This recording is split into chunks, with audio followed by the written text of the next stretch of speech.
Mrs. Nwane Vowede Obafo. She's also being introduced as we speak to the President. About 10% women in the country are into the building and construction sector. The underlying society stereotypes and stigma to some occupations as belonging to males and others not preferable for women have been tipped as bottlenecks still locking out women's full penetration into the industry of building and construction. Uganda National Association of Builders, Suppliers and Engineering Contractors has held an inaugural Women in Construction Symposium, where the Women in Construction Uganda chapter has been launched to assist largely in more advocacy for more women inclusion into the construction sector.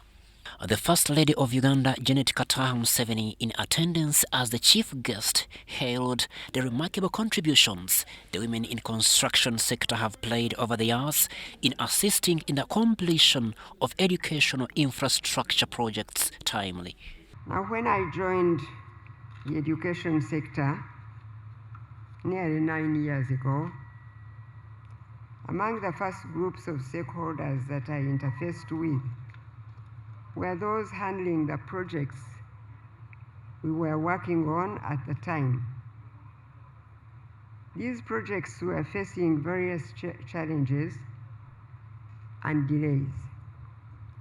So I thought that I would listen to what the issues were that were causing those delays in the implementation.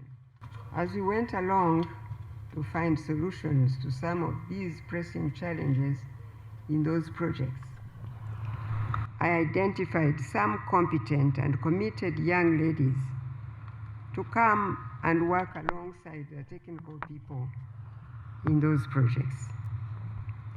And to cut the long story short, I must say that it was that team of committed ladies that did a lot to turn around the projects and ensured that we delivered 145 primary schools all over this country. The long-held traditions and customs which do not position a girl child, as is the boy child, have also been pinpointed as bottlenecks, barring women's full inclusion in male-dominated sectors like building and construction.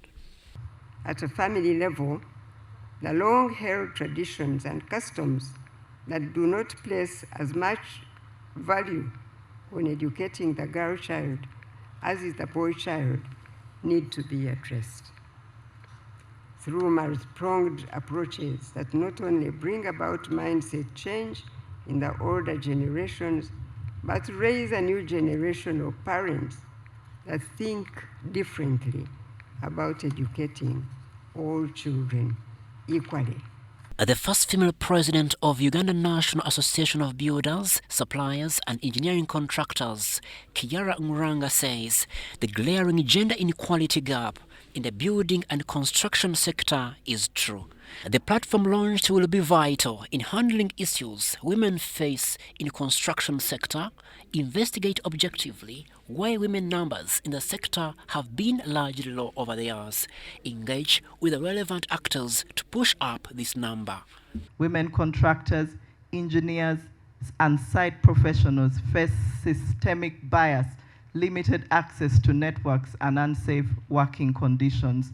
Without targeted interventions, we risk locking out a generation of young women who would otherwise lead Uganda's next wave of infrastructure development and innovation.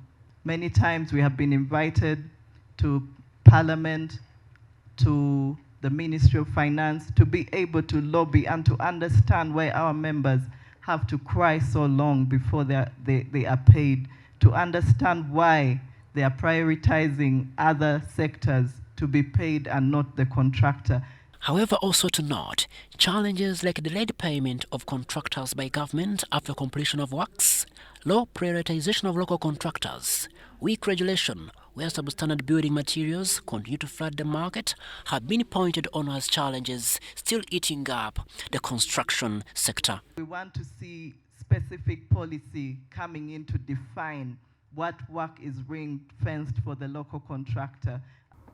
In my remarks, I want to say I may have not jumped the bridges of construction, like our senior citizen Kano here. But we look forward to seeing how best we can continue in partnership and build this conversation to make impact in this country, but also across borders. Is there any designer better than a woman? No. You are now, imagine the women architects, what they can do for us in this country of ours, where we are still struggling with the design, struggling.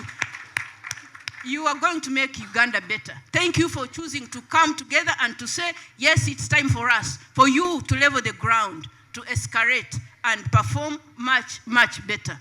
The event has been organized with partners like Housing Finance Bank, National Cement Company Limited, Steel and Tube Industry Limited, among others. Crispus Arinitwe, UBC News.